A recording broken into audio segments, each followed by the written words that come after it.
as all guests appear via the Boardwalk Honda hotline. Vinnie Iyer of the Sporting News. We're going to get into all the NFL divisional round games. Vinnie, how you doing today? Good. How's it going, Josh? Doing pretty good. Let's first get into this Eagles game. And I have been saying throughout the show, I know people are going against the Eagles a lot because there's no Carson Wentz. But to me, this is still a defense that is very good. This is a running game that is very good. And football is a team sport. One guy doesn't always win or lose you a game. It's a multitude of things that win or lose you a game. And I look at the Eagles and I say, this is still a very good football team. What do you think? Yeah, definitely. I mean, you look at that. I mean, the same thing goes with the Falcons. If you look at them, their quarterback play has not been the greatest this season. And they're here because of other things, because their team has played good defense on all levels. They have a running game as well. So I think they're very similar in that respect. I think what it does is that it gives the Falcons a chance here to face a little bit more of a limited offense. With Carson Wentz in there, everything is at the Eagles' disposal. But here, the big question is about the downfield passing game. Can they get those big plays, and are they going to have to just grind away with the running game with Jay Ajayi, which I could see being the game plan here. So look at this team. I think people forget about their number one rushing offense and run defense and how strong they've been there all season. So I think the front seven and the front line are going to help Eagles stay in this one and possibly steal it even without their best stuff for the quarterback. I know the Falcons' defense is better than it was last year, not just statistically, but visually you can see it. But Jay Ajayi with the Dolphins, he did run for 130 yards earlier this year. The Eagles last year put up over 200 rushing yards against this Falcons team, and that was without Lane Johnson on the offensive line. How likely is it the Eagles can run on this Falcons team today? I think you look at the Eagles, I think their scheme is well developed there up front. So I would expect them to have some good rushing success there. They just have to stick with it. They can't maybe force things. They're not there for big flows. I think they have to be patient with the run. It may not come early. It may come when these guys for the Falcons are fast, but they can be worn down. So it might come later in the game, in the third quarter, where you really see Ajayi have an effect. So the key is just sticking with it and sticking mainly to one guy. I don't think you want to get too creative with the backfield. This is why he traded for Ajayi, because he has that kind of ability to take over a game and wear down a defense. So I think that just patience is going to be key throughout the game. Flipping to the other side of the ball, this Falcons offense, they're scoring more than 11 less points per game than last year. Is that just because Kyle Shanahan's not there and Steve Sarkisian's there, or is this offense legitimately less firepower than last year? I think you look at the names around them, they're very similar. I think they've just not done the feel of how to use a couple things, just the running backs in general, to get the right mix between Devonta Freeman and Tevin Coleman. I think Kyle Shanahan pushed the exact right buttons with that, while Steve Sarkisian is still figuring it out, not knowing the touches, and sometimes doesn't give those guys enough work in the game. So that's been a big difference. And then another thing is just you don't have as many receivers stepping up. You're not using the Taylor Gabriel wrinkle there in your offense to get a few more explosive plays. So I think that's the difference here. Is I think they're related as well, not having the same consistency from the running game and then setting up the big plays off play action. One of the big things I noticed in their win over the Rams was Aaron Donald just manhandled the center of that line. He by himself had 10 quarterback hurries. This Atlanta Falcons offensive line allowed 87 quarterback hits on Matt Ryan this year. So they're about middle of the pack this year. But it seems like without Andy Levitre, the center of that line can really be taken advantage of. Is that a mismatch that is in the Eagles' favor, considering the Eagles have not one but two high-caliber defensive tackles in Fletcher Cox and Tim Jernigan?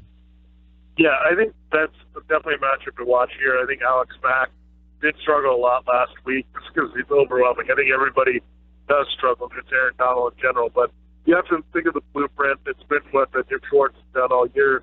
So I think you have to follow that because you know where the weakness is and attack it.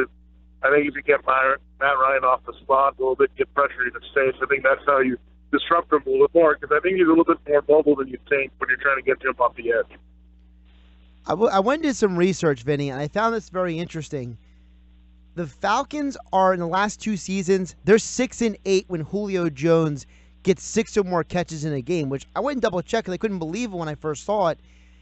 And when last year when the Eagles played them, he had 10 catches for 135 yards. So it seems like sometimes Julio Jones, he'll get his, but if a defense says we're not going to let everybody else beat us, it seems to be a way to beat the Falcons. Is that a way the Eagles can win this game by saying, listen, we know Julio Jones, he's going to do what he does, but we're going to focus on getting to Matt Ryan and not letting the offense score in general? Yeah, there's only a few guys in the league that can really slow down Julio Jones. I don't think the Eagles have one of those guys, so they might just have to accept that and try to shut down the complimentary receivers. I think that's a good way to look at it, because you have Kevin Coleman and Mohamed Sanu and Austin Hooper. These guys could get some good matchups if they overload to try to stop what Jones can do. So, yeah, I think that's a very good way to think about it. Think ahead. I think that's where the Falcons will go with a lot of matchups, and they're kind of almost welcoming the attention for Julio Jones. It's more than one guy. Vinny, who are you picking in the Eagles-Falcons game today? Right now, I like the Falcons just because of the experience again and the quarterback that's been through it. I think it's going to be pretty tight, but I think Julio Jones, as much as it's easy to say let him do his thing, I think he can have a really big game that kind of carries the Falcons of this game. Tonight, the Patriots host the Titans. Titans are a team that barely got into the playoffs. The Titans have allowed more points than they've scored this year. It's a full more than 2 points per game. This defense, they've performed well at times, but they can definitely be scored on. And you got to think, Bill Belichick, Josh McDaniels, all this time to prepare, they got to have something stirred up to take advantage of this Titans defense. Yeah, definitely. I think what you'll see, if you go back and look at when, I think it was several years ago, like Monday Night Game, we were looking at, okay, the Steelers had this top defense, and how are they going to get to Tom Brady? And everyone was looking at that, and they said, okay, they're going to shut down everything. But then they spread the field and threw it around. And that's kind of what the Patriots have done against the Dick LeBeau type defense in the past. I think if they do what they do, which is going to be load up and stop the run and blitz, he's going to take full advantage of that. So I think spraying the field as much as they can and getting one-on-one matchups that Tom Brady can exploit, I expect that to be most of their game plan. They're not going to force the running game when it's not there. You know, the thing with the Titans that they did, that the Chiefs didn't do, was run the ball last week. Derrick Henry had a great game last week. Can Derrick Henry duplicate that type of game versus the Patriots on the ground?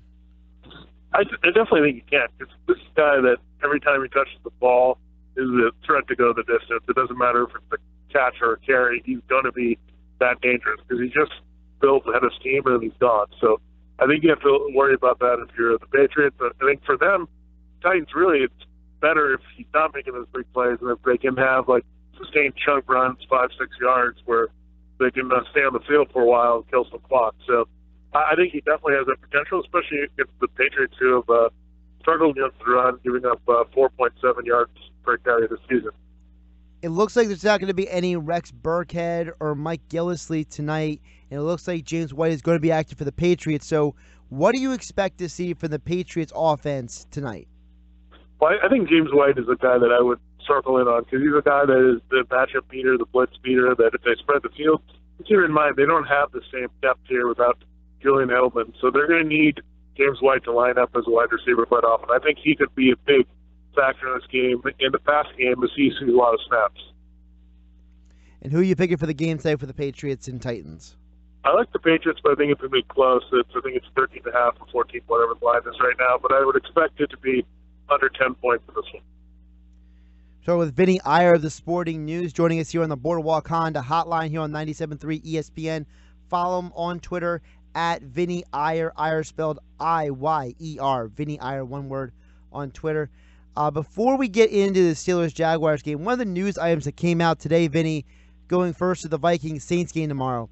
The Vikings have officially activated Sam Bradford. We've heard all year long Mike Zimmer and his non-committal attitude toward Case Keenum.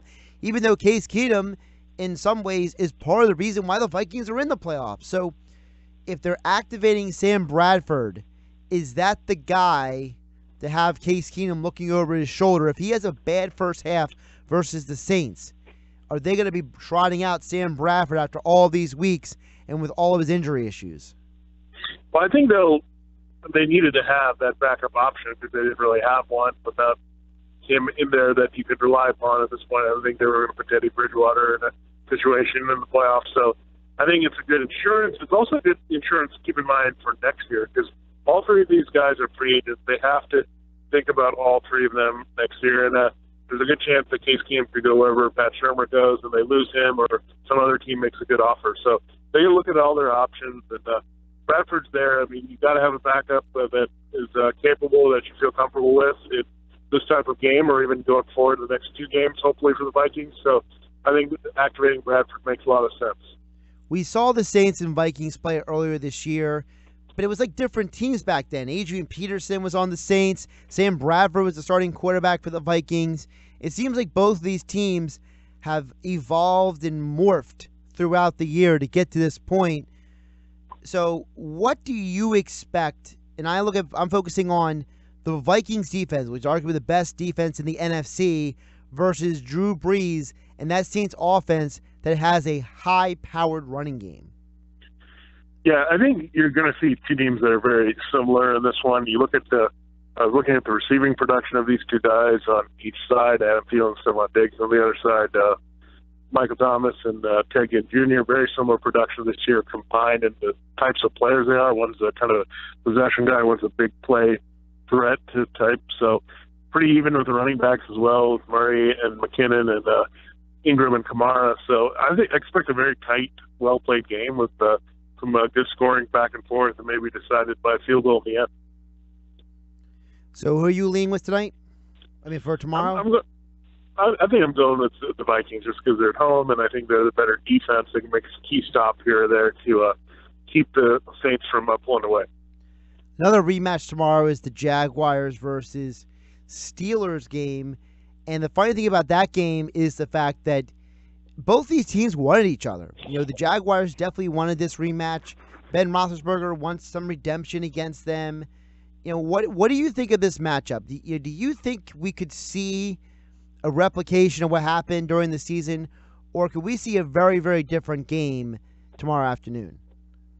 Well, I think it's going to be a little bit different just because you have a Juju Smith-Schuster. I think he can create some matchup problems that the Jaguars didn't face last time because they can move him around the field, and you can Antonio Brown and having an extra option there. So I think him and you look at the tight end that gotten back healthy, Vance McDonald. I think those two guys are really sneaky guys who can break through this Jaguars defense. On the other side, the Steelers defense, number one pass rush in the NFL that can get to Blake Bortles.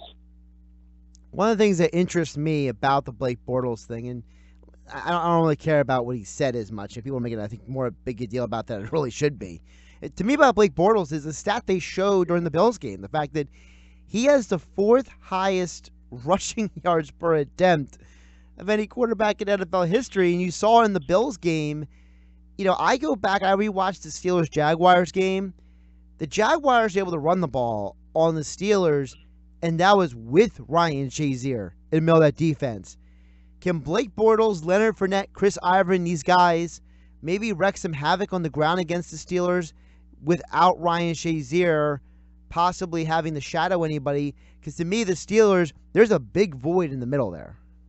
Yeah, I think this is critical for them. They need to be able to run the ball. Even if the Steelers commit an extra person there, they need to do it. They couldn't do so against the Bills. It almost cost them. So they're going to have to be, again, patient with the running game. That's always key in these games. Because you saw the Titans, they stuck with the running game, got back in the game against the Chiefs. I think that's how you have to play it here. You have a similar profile to that team right now with your running game and your quarterback mobility. So that's how you try to get in the game and hopefully have some longer drives and keep the Steelers' offense off the field.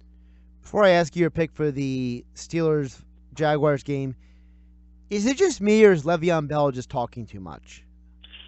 Well, I think he just talks a lot in general. I think the Steelers teammates are used to that, but I think he knows that everyone agrees with him that he has huge value for what they need to do offensively. So I think if he wasn't as good as he was, then it's going to be a real question mark as if you wanted to keep him. But I think they'll take care of him. And I think he knows that, so he just kind of says whatever he wants there. And as of right now, with the teams that are in the field right now, and I'm sorry, are you going Steelers or Jaguars tomorrow? I'm going Steelers in this one. I think it'll be pretty handily. I think it's like somewhere 27-17, that kind of a score for the Steelers. And it'll be a good revenge from the first game of Week 5. Right now, based on the teams that are involved, what is a Super Bowl matchup that you foresee? Well, right now, I still am going to Patriots-Vikings. I think those are the best two teams in the respective tournaments, and we should see how that plays out. But I think the games today are going to tell you a lot about that. But I think if you look at the Saints-Vikings winner, I think whoever wins that game is going to move on to play the Patriots. He is Vinnie Iyer. You can follow him on Twitter at Vinnie Iyer. Iyer spelled Iyer. Covers the NFL for the Sporting News. Vinnie, appreciate the time and enjoy the games this weekend. All right, thank you.